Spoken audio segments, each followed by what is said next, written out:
皆さんこんにちは、ピノミです。今日は歯の歯列矯正についてお話をしていこうと思います。やっぱり歯列矯正自体高い買い物だからこそ、一番最初に情報をしっかりと集めて、知識や選択肢っていうのを増やして自分で意思決定するっていうのは本当に大事だと思っていて、後で情報不足で矯正なんかしなきゃよかったなんて後悔するってことは絶対したくないじゃないですか。今日はそんな後悔をしないためにも、基本的な情報から実際に私が矯正始める前にこれ知っとけたらよかったなって思うことなんかもお話をしてきますので、ぜひ今日の動画参考にしてみてください。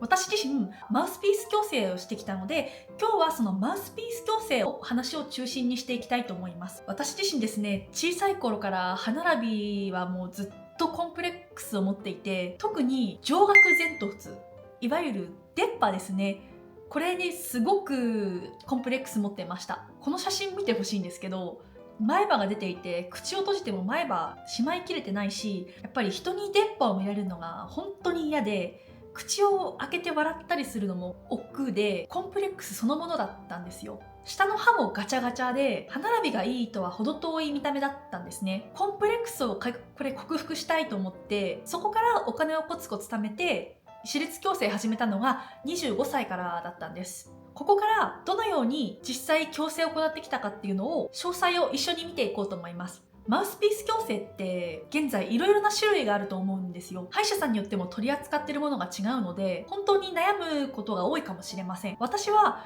インビザラインという会社のマウスピース矯正を行って歯の矯正してきたんですよ。その理由の一つっていうのが、圧倒的に症例数っていうのが多いんですね。マウスピース矯正って実はこのデータが命っていうのがあって、自分の完成形の歯並びにするまでこの治療の計画っていうのを過去に同じインビザラインをした人、その人たちの過去の歯並びとか治療計画など症例をもとに、これを参考にして治療計画を進めていくことになるんです。なので最適かつ正確に治療できるのはやっぱインビザラインなのかなと思って選んだっていうのがありました。まず最初に自分の歯の 3D スキャンを撮って撮影をしていきます。それに基づいてマウスピースを作成していくわけです。実際使っていたマウスピースなんですけど、これをもう目で見てもわからないくらい本当に 0. 何ミリとか単位で変化していくマウスピースをある一定の期間つけたら変えてっていうのを繰り返して、それを何枚も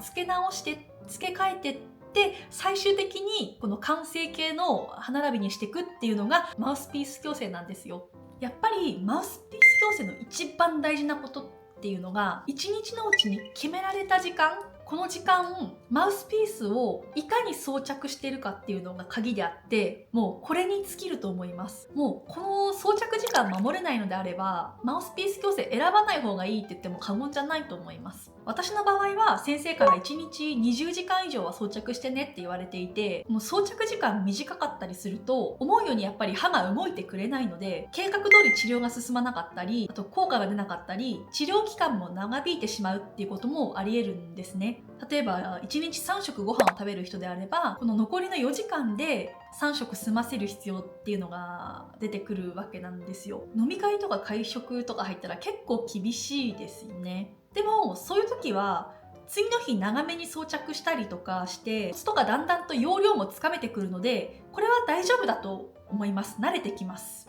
マウスピースしてる間っていうのは何も食べることもできなかったので、やっぱ間食っていうのも減ったし、マウスピース矯正ダイエットって言えるぐらい効果っていうのを得られた気がします。歯医者さんへの来院頻度っていうのは私は2ヶ月に1回で、その間に細かな調整っていうのを行ってきたんです。その時に行う調整内容っていうのが、歯を動かすためにアタッチメントっていう歯と同じ色の突起物を歯に何個かつけていくことがあるんですね。この突起物をつけることによってマウスピースが歯に加える力、これを調整する働きっていうのがあるんですね。やっぱ歯の表面ってツルツルしてるじゃないですか。歯を動かしてる時にこれマウスピース滑ってしまうことっていうのがよくあるんですよ。なのでアタッチメント自体がその滑るのを防ぐ役割をしてくれます。実際これアタッチメントつけてる時の写真なんですけど、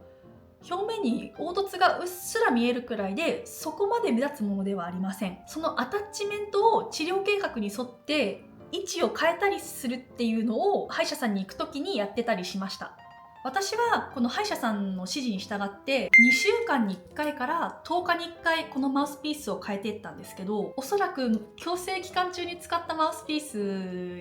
90個以上は超えてると思います。期間中の痛みに関してなんですけど、新しいマウスピースに交換した直後はやっぱり形が変わるんで、ちょっと締め付けられてるなーっていう感覚はあったものの、激しい痛みっていうのは特に感じたことはなかったです。マウスピース矯正をしている人って大きな痛み感じる人ってあんま聞いたことがないですね。矯正期間自体は当初は1年と2ヶ月の予定だったんですけど、結果的に私はかなり延長してしまいました。実際は思うように自分の歯がやっぱ動きづらかったっていうのもあったし、あと私から細かなリクエストをちょっと出してたっていうのも結構あって、最終的に私は2年9ヶ月3年弱かかったんですよ。納得いく歯並びにするために延長したっていうのもあるし、思うように治療が進まなかったっていうこともあるので、これ皆さんにも十分起こりうることだと思うので、ここは延長する可能性もありきっていうことは覚えておいた方がいいかもしれません。個人的には自分が矯正する前にこれ一番知っておきたかったなっていうことをナンバーワンのことなんですけど、この歯列矯正終わってからこそが第2の矯正期間だと思っておいた方がいいです。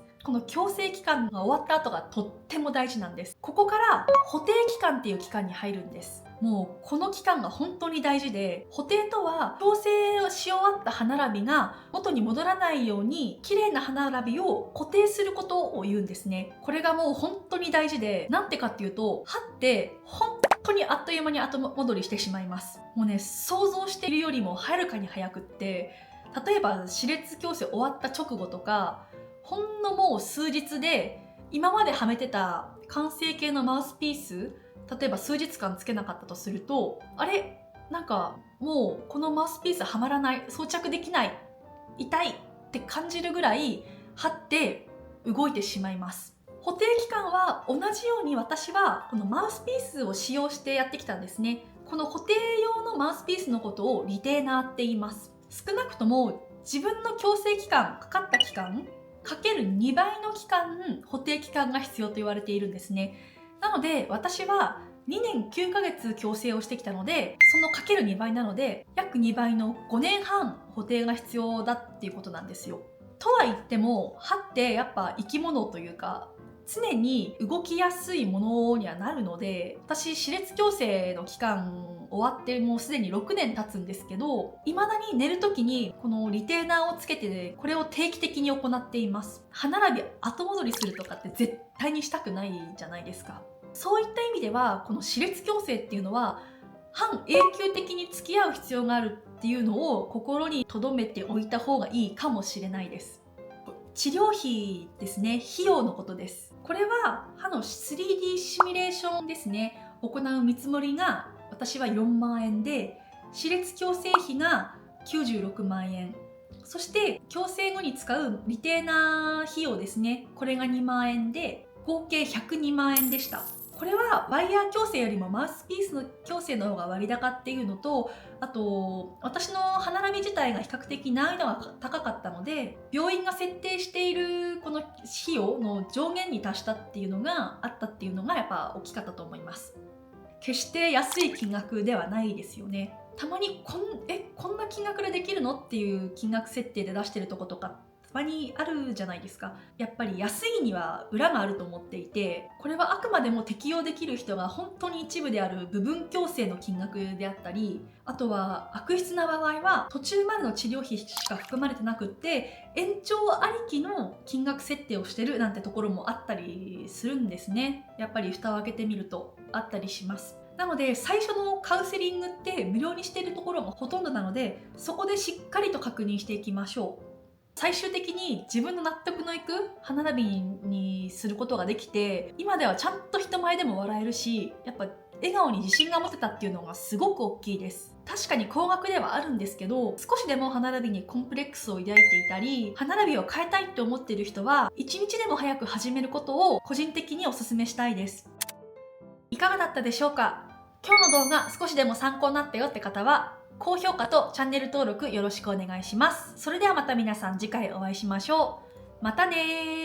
ー。